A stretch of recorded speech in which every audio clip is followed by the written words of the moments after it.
नमस्कार विद्यार्थी मित्रांनो, आज आपण शेकडेवारी हे पाठ त्यामधील वेगवेगळे घटक, शेकडेवारी काढायची कशी, कशाला म्हणतात हे आपण पाहणार आहोत। आता सगळ्यात अगोदर ही संकल्पना आपण समजून घेऊया, शेकडेवारी म्हणजे काय असतं।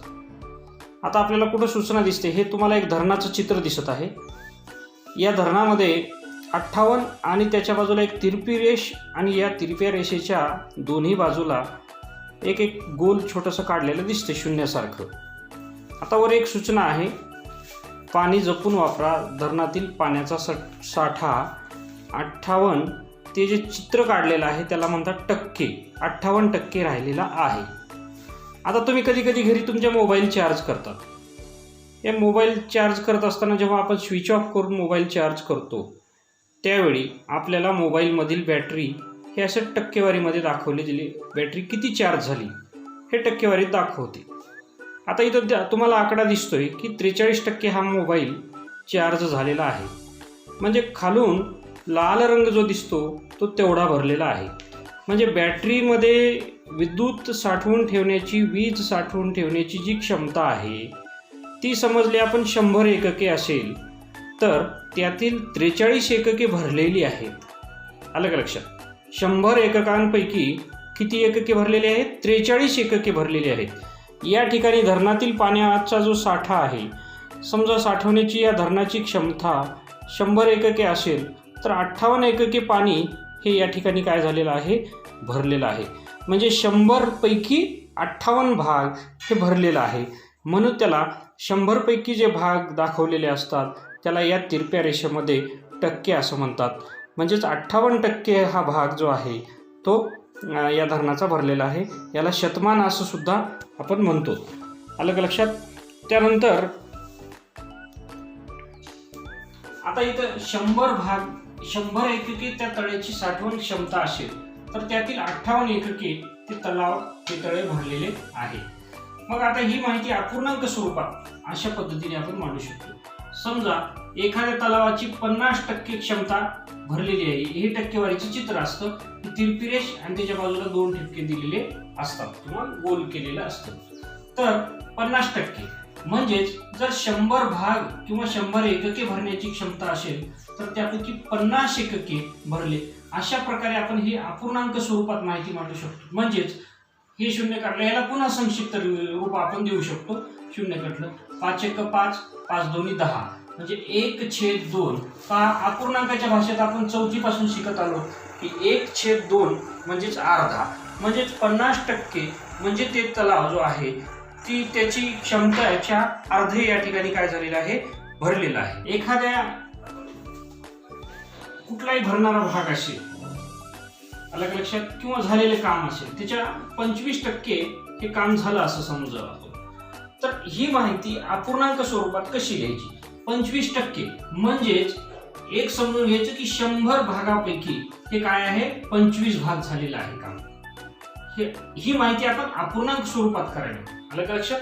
100 भागापैकी 25 भाग। आता याला संक्षिप्त रूप देऊ आपण। 25चा पाडा, 25 एक 25, 25 चौक 100, म्हणजे 1/4 म्हणजेच पाव भाग ते काम झालेलं आहे किंवा पाव भाग ते तलाव भरलेला आहे। आलं का लक्षात? 1/4। आता आणखी वेगवेगळ्या प्रकारे आपण ती उदाहरणं घेऊ शकतो। समजा ठीक आहे, तुम्ही म्हणाल 25च्याच पटीत घ्यायला, आपण 35% काम झालेलं आहे असं समजूया। 35% म्हणजेच 100 भागापैकी 35 भाग, 100 एककांपैकी 35 एकके तो तलाव भरलेला आहे। आपण आता सगळं तलावाच्याच उदाहरणावर आपण पुढे जाऊया, नंतर आपण दुसरी उदाहरणं पाहूया। आता या ठिकाणी काय केलं, सर आपण 5 संक्षिप्त रूप देऊया। 5 7 35, 5 दोन्ही 10, 0 0, म्हणजे 7/20 एवढं काय झालेलं आहे? तो भाग भरलेला आहे। हे अपूर्णांक स्वरूपामध्ये आपण टक्केवारीची जी माहिती आहे, शेकडेवारीची जी माहिती आहे, हे अपूर्णांक स्वरूपात लिहू शकतो। आता मी हे असंच ठेवतो, या ठिकाणी तुम्हाला दाखवतो की अपूर्णांक स्वरूपात दिलेली जर माहिती असेल तर ती आपण या स्वरूपामध्ये, शेकडेवारी स्वरूपात कशा पद्धतीने मांडू शकतो। आलं का लक्षात? एखाद्या तलावाचा 3/4 भाग भरलेला आहे। आपण उदाहरण ते कॉन्स्टंट ठेवूया, तलावात भरलेलं पाणी किंवा मोबाईलची बॅटरी। 3/4 बॅटरी एवढी पूर्ण झालेली आहे. म्हणजे किती टक्के झाली? 3/4 बॅटरी त्या मोबाईलची चार्ज झाली. म्हणजेच आपण त्याला काय करणार आहात पहा, साधा आणि सोपं. हा जो छेद आहे हा शेकडेवारीमध्ये 100 करावा लागतो. लक्षात, अपूर्णांक आहे, आपण अपूर्णांक शिकलाय. आपल्या या चॅनलला सममूल्य अपूर्णांक एक व्हिडिओ आहे, तो सुद्धा तुम्ही पहा. त्यावेळेस छेद मग 4 ला 100 करायचे मला. मग मी फक्त या 4 ला 100 करून चालेल का? नाही, 3 ला सुद्धा त्याच संख्येने गुणावं लागेल. म्हणजे अंशाला आणि छेदाला सारख्याच संख्येने गुणून आपण सममूल्य अपूर्णांक मिळवू शकतो. 3/4 आहे, तर 4 गुणिले 25 केलं तर 100 मिळतं. बरोबर आहे. मग अंशाला सुद्धा 25 ने गुणावं लागेल. म्हणजे तो अपूर्णांक कायम राहील, कॉन्स्टंट राहील. 25 त्रिक 75, 25 चौक 100. लक्षात, 25 त्रिक 75, 25. म्हणजेच 100 भागापैकी 75 भाग ही बॅटरी मोबाईलची चार्ज झालेली आहे. म्हणजे 3/4 म्हणजेच 75% मोबाईल चार्ज झाला असं आपण म्हणूया. हे उदाहरण थोडं लक्षात घ्या. मी हे समोर ठेवलंय की टक्केवारीचं अपूर्णांकात रूपांतर केलेलं आहे. आता अपूर्णांकाचं टक्केवारीत आपण रूपांतर करत आहोत. दोन्ही उदाहरणं समोरासमोर पाहून घ्या की 3/4. परंतु इथं टक्केवारीचा ह्या टक्केवारी ह्याचा अर्थ काय होतो की ही तिरपा रेष आणि 2 शून्य ह्याचा अर्थ काय होतो की हा जो अंक आहे, ही जी संख्या आहे, ही संख्या म्हणजे 100 एककांपैकी एवढी एकके पूर्ण झालेली संख्या आहे. आलं लक्षात? मग अंश छेद रूपात झाल्यानंतर आपल्याला काय करावं लागतं की छेदाला 100 करायचे. मग फक्त छेदालाच करू शकत नाही आपण, अंशाला सुद्धा आपल्याला 100 करावं लागतं. अंशाला 100 आणि छेदाला 100 करण्यासाठी ज्या संख्येनं छेदाला 100 करण्यासाठी आपण गुणाकार करतो. आता हे 75% आलेलं आहे पहा, किंवा 3/4. मी तुम्हाला इथे एक उदाहरण करून दाखवतो की या वर्तुळाचे 4 भाग आपण केले. याच्यापैकी या 4 भागापैकी 3 भाग रंगवले. हे आपण अपूर्णांक 3री 4थी मध्ये शिकलेला आहे. पहा, म्हणजेच हा 75% रंगवला का नाही? याचं उदाहरण सुद्धा आलं का नाही? 75% आपण हा अपूर्णांक रंगवलेला आहे. आता दुसरं एक उदाहरण आपण याच ठिकाणी पाहूया. एका मोबाईलची 2/5 एवढी चार्जिंग झालेली आहे. किंवा एखादे काम करायला तुम्ही 2/5 काम झालं असं म्हटलं, म्हणजे किती टक्के काम झालं? तर किती टक्के काम झालं म्हणजे शेकडेवारीमध्ये काढायचं म्हटलं की टक्के म्हणजे शेकडा, 100 पैकी. मग 100 पैकी करायचं तर खाली 100 भाग करावे लागतील. तर या 5चं रूपांतर 100 मध्ये करण्यासाठी 5 ला कितीने गुणावं लागेल हा विचार आपल्याला करावा लागतो. हा विचार करत असताना 2/5 मोठी रेष ओढून घ्यायची, हे लिहायची. मग 5 ला कितीने गुणावं लागेल? तर 5 ला 20 ने गुणल्यावर 100 होतं. मग अंशाला सुद्धा त्याच संख्येने गुणायचं. आपल्याला बरोबर टक्केवारी मिळते. 20 दुनी 40, वरच्या वरचा गुणाकार, छेदाचा 20/5 100. म्हणजे 100 एककी जेव्हा त्या बॅटरी चार्जिंग होण्याची किंवा 100 भाग काम आहे, कामाचे 100 भाग केले तर 40 भाग काम पूर्ण झालं. म्हणजेच ते काम 40% पूर्ण झालं असं आपण समजूया. लक्षात आलं का? 2/5 काम हे 40% काम झालं. 3/4 काम हे 75% काम झालं. कुठलाही अपूर्णांक दिला त्याचं 100 मध्ये कन्व्हर्शन करावं लागेल आणि मग आपल्याला काय करावं लागेल की त्याची टक्केवारी काढावी लागेल. आता याच्यावर आधारित आपण शाब्दिक उदाहरणं कशी सोडवली जातात ते पाहूया. आता या टक्केवारी किंवा शेकडेवारीवर आधारित शाब्दिक उदाहरण आपण पाहूया. आपल्याला परीक्षेत असं गणित येतं की गेल्या वर्षी गिरीप्रेमी गटाने वृक्षारोपण केले, 75 झाडे लावली, त्यापैकी 48 झाडे जगली. म्हणजे 75 झाडे लावली होती, 48 झाडांचं चांगल्या प्रकारे संवर्धन झालं. कर्मवीर गटाने 50 झाडे लावली. हा गट वेगळा आहे, गिरीप्रेमी गट, आणि हा दुसरा आहे, याने 50 लावले. हा काही मुलांचा गिरीप्रेमी गट होता, काही मुलांचा कर्मवीर गट होता. 50 झाडे लावली, त्यापैकी 35 झाडे जगली. तर कोणत्या गटाचे वृक्ष संवर्धन जास्त झाले? आता कोणत्या गटाने जास्त झाडे जगवली किंवा वृक्ष संवर्धन चांगल्या प्रकारे केलं हे काढायचं असेल तर आता पहा, हा आपण इथं लिहूया. गिरीप्रेमी यांनी काय केलं होतं? 75 झाडे लावली, त्यापैकी 48 झाडे जगली. आलं का लक्षात? आणि हा दुसरा गट होता कर्मवीर. यांनी 50 झाडे लावली, त्यापैकी 35 झाडे जगली. मला एक समजत नाही, दोघांनी 75 लावली असती तर आपलं काम किती सोपं झालं असतं. 75 पैकी याचे 48 आणि 75 पैकी याचे 35, तर आपण सहज सांगून गेलो असतो की ह्याचे यशस्वी जास्त झाले. पण तसं झालंच नाही. यांनी 75 लावले, यांना 50च लावता आले. अशा वेळी काय करायचं आलं लक्षात?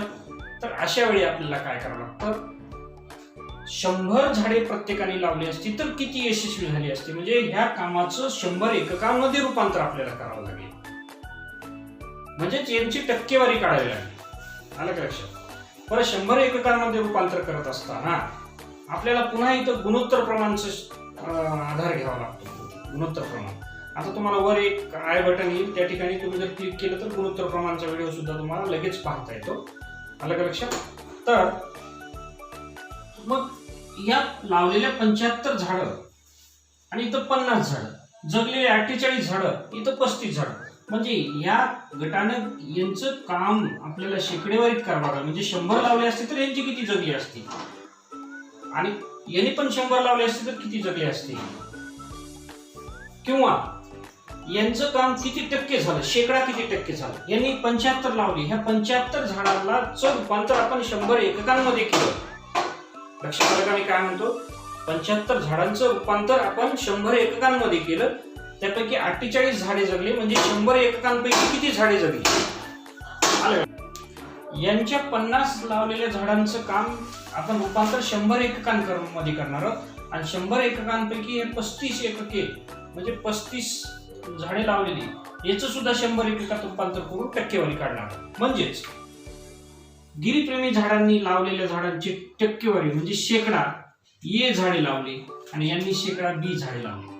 शेकडा म्हणजे काय की 100 पैकी ए झाडे लावली, 100 झाडे लावली त्याच्यापैकी ए झाडे जगली, म्हणजे इतके टक्के जगली. फार सोपं आहे. मी तुम्हाला गुणोत्तर प्रमाणचा व्हिडिओ पहा कशासाठी म्हणलं की हे तुम्हाला समजतं. समप्रमाण आणि व्यस्त प्रमाण असे 2 व्हिडिओ आहेत. हे समप्रमाणचा व्हिडिओ येतो. समप्रमाणचं उदाहरण या ठिकाणी तयार होतं. म्हणजेच एक समीकरण मिळवले आपण, 100 पैकी ए झाडे जगली. आलं का लक्षात? तर इथे या ठिकाणी काय की 75 पैकी 48 झाडे जगली, 48 झाडे 75 पैकी जगली. या ठिकाणी सुद्धा आपण एक एक सोडूया. दोन्ही पैकी आता इथं तुलना करून कोणाची जास्त हे आपल्याला शोधायचे. हे बी जे आहेत, हे 100 पैकी बी झाडे जगली, तर 50 पैकी 35 झाडे जगली. आता समीकरण मिळवत असताना आपल्याला काय करावं लागेल, याचा काय करतो आपण, समप्रमाण हे करत असताना तिरपा गुणाकार करतो. दोन्ही पद्धती आहेत तुम्हाला मी सांगतो. या पद्धतीने करू, ती मोडून टाकू, आणि अजून आणखीन एक पद्धत सांगतो की हे समप्रमाण मधले ए गुणिले 75 बरोबर 48 गुणिले 100. मग ए बरोबर, आता हे समीकरणामध्ये 48 गुणिले 100 हे 75 गुणाकारात आहे, त्यांनी बरोबर चिन्हाची लक्ष्मण रेषा ओलांडली, पुढे गेलं की ते भागाकारात जाईल 75. आता याचा 75चा आणि 100चा भाग आपल्याला करता येतो. 25च्या पाड्यात आहे, 25 त्रिक 75, 25 चोक 100, 3 एक 3, 3 याला भाग जातो, कारण आपण 3ची कसोटी पुन्हा इथं माहिती पाहिजे. 8 आणि 4 ह्या 2 अंकांची बेरीज 12 होती. 12 हा अंक 3च्या पाड्यातील आहे, म्हणून 3 या 48ला भाग जातो. निशेष 3 एक 3, इथं 4 मधून 3 गेला 1 आहे, 18 झाले. 3 सख 18, 16 64% काम यांचं झालं. ही एक पद्धत. आलं का लक्षात? किंवा हा तिरपा गुणाकार न करताही आपल्याला हे समीकरण सोडवता येतं. सरळ सरळ सांगतो, हे 64 इथंच ठेवतो मी, हे आलेलं उत्तर आहे. हे न मोडता आपण अशा प्रकारे हे उत्तर आणू शकतो. आता जी पद्धत सांगतोय ती तुमच्या पुस्तकात दिलेली आहे. a/100 बरोबर 48/75. आता काय करायचं, तर बरोबर चिन्हाच्या दोन्ही बाजूला 100 न गुणलं तर काय फरक पडतो का? नाही. का? कारण बरोबर चिन्ह हा एक असा आपल्याला वजन मापाचा तराजू असतो ना, जुन्या काळात होता, की दोन्हीकडे समजा अर्धा किलोचं माप टाकलं तर तो कसा राहील, कॉन्स्टंटच राहतो. तुलना सेम राहते, स्थिर राहते. तसंच यालाही 100 न गुणलं, यालाही 100 न गुणलं. आलं लक्षात? दोन्हीकडे सारखंच केलं. 100 कटलं 100 100 कटलं म्हणजे झालं. आता इथं परत तेच आलं, 25 त्रिक 75, 25 चौक 100, 25 त्रिक 75, पुन्हा 3 3 एक 3, 3 7 18, 16 चौक 64. हे उत्तर मी मोडलं नव्हतं अगोदरच्या गणिताचं, तेवढंच आलं. या पद्धती असू द्या, तुम्हाला जी सोपी वाटते तिने करा. ही पुस्तकात दिलेली पद्धत आहे. आणि तिरप्या गुणाकाराचे आपण समप्रमाण शिकलो तेव्हाचा त्या पद्धतीची उदाहरण आपण सोडवलेलं आहे. आता यांनी गिरीप्रेमी गटाचं काम 64% यशस्वी झालं, तर कर्मवीर गटाचं किती झालं हे पाहूया आपण. b/100 पुस्तकातीलच पद्धतीने आपण करूया, गुणिले 100. आता बरोबर चिन्हाच्या इकडून सुद्धा आपण 100 न करूया. 35/50 गुणिले 100. आता हे 100 कटले, याला संक्षिप्त रूप दिलं आपण 100 एक 100, 50 एक 50, 50 दोन्ही 100. b बरोबर 35 दोन्ही 70%. आलं लक्षात. मग आता आपण एक विचार करा की गिरीप्रेमी गटाचं काम 64% यशस्वी झालं, कर्मवीर गटाचं काम 70% यशस्वी झालं. म्हणजेच कोणाचं काम जास्त झालं, तर साहजिक कर्मवीर गटाचं काम हे काय झालेलं आहे, जास्त यशस्वी झालेलं आहे. त्यांनी जास्त वृक्ष संवर्धन करण्यात ते यशस्वी झालेले आहे. पहा, या शेकडेवारीच्या उदाहरणामुळे आपल्याला हे काढणं सोपं झालं, नाहीतर असं शक्यच नव्हतं. आपल्याला तर दिसतोय 75 पैकी 48 जगले, म्हणजे यांचं जास्त असेल, परंतु इथं 50 पैकी 35 जगले. लावलेली झाडे यांची कमी आहेत, परंतु जगण्याचं प्रमाण टक्केवारी जास्त आहे. यांनी लावले भरपूर, परंतु जगण्याचं प्रमाण यांच्या तुलनेत यांचं कमी आहे. आलं लक्षात. तर अशा पद्धतीनं ही शेकडेवारीवर उदाहरण सोडवतो आपण. आणखी नेक्स्ट दुसरं उदाहरण आपण पाहू. आता आपण प्रत्येक ठिकाणी आपल्याला ह्या स्टेप लिहावं लागतात सर्व असतं, परंतु तुम्हाला हेच उदाहरण कुठं एक्झॅक्ट उत्तर पाहिजे असेल तर त्यावेळी सुद्धा आणखीन एक पद्धत आपण याला वापरू शकतो. म्हणजेच ए किंवा x% काम झालं असं समजतो. x% म्हणजे 100 पैकी. आलं लक्षात. म्हणजेच 100 पैकी x किंवा त्यांची जगलेली झाडं जी आहेत 75 लावली, 75 झाडे लावली, त्यापैकी 48 झाडे जगली, तर 100 झाडांपैकी किती झाडे जगतील 100 पैकी काढायचे आपल्याला, शेकड्यात काढायचे. आता इथं काय असतं की 75 पैकी 48, तर 100 पैकी किती, या दोन्हीचा गुणाकार असतो आणि हे भागाकारात जातो. 100 पैकी आपण इथे x समजलेला आहे, तर x बरोबर या दोन्हीचा गुणाकार 100 गुणिले 48 हे भागाकारात जातो 75. 25 त्रिक 75, 25 चौक 100, 3 एक 3, 3 एक 3, 3 6 18, 16 चौक 64. उत्तर तेच आहे. आलं लक्षात. या पद्धतीचा सुद्धा वापर काही ठिकाणी केला जातो, परंतु आपण पुस्तकात दिलेली जी पद्धती आहे ती सुद्धा पद्धत मी तुम्हाला समजून सांगितलेली आहे. दुसरं उदाहरण आपण पाहू. आता दुसरं उदाहरण आहे, एका मतदान केंद्रावर एकूण मतदार 800 होते, म्हणजे 800 पैकी 736 लोकांनी त्या ठिकाणी मतदारांनी मतदान केले, तर मतदानाची टक्केवारी किती किंवा शेकडा किती मतदान झाले असाही प्रश्न आपल्याला येऊ शकतो. काही अवघड नाही. टक्केवारी काढा किंवा शेकडा म्हणजे 100 पैकी किंवा शतमान पद्धती. म्हणजेच टक्केवारी किती आहे समजा, काही अक्षर घ्या, तुमच्या मनाने घ्या. अगोदर लिहायचं की 800 पैकी 736 लोकांनी केली. आलं लक्षात. तर टक्केवारी किती असेल, x% असेल. x% लोकांनी मतदान केलेलं आहे. x% म्हणजे आपण सुरुवातीचे उदाहरण पाहिलेले आहेत की 100 पैकी x लोकांनी केलं, त्याचं गुणोत्तर प्रमाण किंवा आपण समीकरण मिळालं. 800 पैकी 736 लोकांनी केलं, 100 पैकी x म्हणजेच 800 पैकी 736 याची टक्केवारी निघते. आता आपण सरळ साधं उदाहरण घेऊया किंवा x/100 गणित सोप्यात सोपं करूया. इकडेही 100 न गुणायचं, बरोबर 736. आपल्याला सोपं काय वाटते, सोपं ज्या पद्धतीनं होतंय, ज्या पद्धतीने आपल्याला गणित समजते ती पद्धत सोपी. आलं लक्षात. इथं सुद्धा 100 न गुणायचं. पहा, मी हे उदाहरण सोडताना काय काय केलं हे सगळं आपण पाहूया. 100 एक 100, 100 एक 100, हे 2 शून्य काढले, हे 2 शून्य काढले, राहिले 8.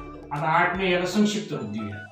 8 एक 8, 8 चौक 8 8 64, 8 9 72, 73 मधून 72 गेले, 1 राहिले म्हणजे 16 राहिले. 8 दुनी 16, 92% म्हणजे 100 पैकी 92 लोकांनी मतदान केले. एक्स म्हणजे 92 आहे, या ठिकाणी 92 आहे. म्हणजे त्या केंद्रावरील मतदानाची टक्केवारी ही 92% आहे. आता हे गणित सोडवताना आपण केलं काय काय हे लक्षात घ्यायचं. गणितात काय दिले की एका मतदान केंद्रावर 800 पैकी 736 मतदारांनी मतदान केले तर मतदानाची टक्केवारी किती हे विचारलं जातं. किती टक्के झालं मतदान आपण टीव्हीवर बातम्यात ऐकतो. तर मग 800 पैकी 736 आपण सुरुवातीलाच काय केलं, धरणाचं उदाहरण पाहिलं मोबाईलचं की त्या धरणात 100 एकके पाणी बसत होतं, त्यापैकी 58 एकके पाणी धरण भरलेलं आहे. आलं लक्षात. तसं हे 800 जे आहेत मतदार ह्यांना 100 एककामध्ये आपण आणलं तर 100 पैकी किती एककातील किती एकके मतदान झालेलं आहे. मग ते आणण्यासाठी आपण समजा मग यांची टक्केवारी आहे x टक्के, म्हणजे 100 एककात जर 800 आणले तर x टक्के मतदान झालं असं आपण समजूया. x म्हणजे टक्केवारी आहे, म्हणजेच काय आहे, 100 भाग जर केले हे 800 चे तर त्या 100 भागापैकी x भाग लोकांनी मतदान केलं. म्हणजेच 800 पैकी 736 बरोबरचं चिन्ह घेऊन आपण हे गुणोत्तर प्रमाणातील व्हिडिओ प्रमाणे काय केलेलं आहे, समीकरण मिळवलेलं आहे. मग काय केलं या ठिकाणी, ह्या बरोबर चिन्हाच्या दोन्ही बाजूला मी 100 ने गुणाकार केला. इकडे 100 इकडे 100 का आहे फरक पडत नाही. भाजी मोजणारे जे व्यक्ती असतात ना बघा, सारख्याच वजनाचं समजा त्यांच्याकडं बरोबर तो असा तराजू झालेला आहे, त्यामध्ये इकडे 50 ग्रॅम टाकलं आणि इकडे 50 ग्रॅम टाकलं तर तो काय होईल, तो स्थिरच राहील कारण दोन्हीकडे समान वजन टाकलेलं आहे. तशाच पद्धतीने समीकरणात 100 ने दोन्हीकडे आपण गुणाकार केलेला आहे. कारण हे 100 एक 100 कटले की ते निव्वळ x राहून जातं, आपलं समीकरण सोपं होतं. मग या ठिकाणी काय झालेलं आहे, 2 शून्य आपण कपात काढले किंवा 100 एक 100 100 8 800 असं लिहिलं असतं तरी काही फरक पडला नसता. 8 ने या 736 ला संक्षिप्त रूप दिलं, उत्तर आलं 92%. ही शेकडेवारी 92% मतदान त्या ठिकाणी झालं. हे गणित तुमच्या वर्ग 6वीच्या उदाहरण सराव संच 30 म्हणजे वेगळ्या स्वरूपात आहे. पहिलंच उदाहरण, हे वर्डिंग बदलली, अंक तीच आहेत. तुम्ही स्वतः उदाहरण वाचा आणि करून पहा, तुम्हाला ते निश्चित समजेल. लक्षात. या पद्धतीचा वापर करून सगळे उदाहरणं सोडवा तुम्ही. एकही उदाहरण अवघड वाटणार नाही आणि शेकडेवारी हा इतका क्लिष्ट वाटणारा जो पाठ आहे अतिशय सहज सोपा आहे. तो वेगवेगळ्या पद्धतीने आपण केला. 2-3 वेळा व्हिडिओ पाहून हे 2 उदाहरणं पहा, तशा प्रकारची उदाहरणं सोडवा. जास्तीत जास्त गणिताला प्रॅक्टिसला पर्याय नाही, खूप प्रॅक्टिस झाली पाहिजे, भरपूर उदाहरणं सोडवली पाहिजे. आणि वर तुम्हाला लिंक मध्ये जे व्हिडिओ दिसते ते सुद्धा व्हिडिओ पहा, म्हणजे तुम्हाला तुमचं मागचा जर भाग राहिला असेल गुणोत्तर प्रमाणचा असो किंवा याचा तो सुद्धा भाग आपला. आणि ज्या ठिकाणी हा व्हिडिओ पाहतो संपतो तुम्ही पूर्ण पाहिल्यानंतर तुम्हाला 2-3 व्हिडिओ दिसतील, ते सुद्धा व्हिडिओ पहा, म्हणजे हा भाग समजण्यासाठी तुम्हाला सोपे होईल. समप्रमाणचा आहे, व्यस्त प्रमाणचा आणि गुणोत्तर प्रमाणच्या संकल्पना त्या तुम्हाला त्यातून क्लिअर होतील. धन्यवाद.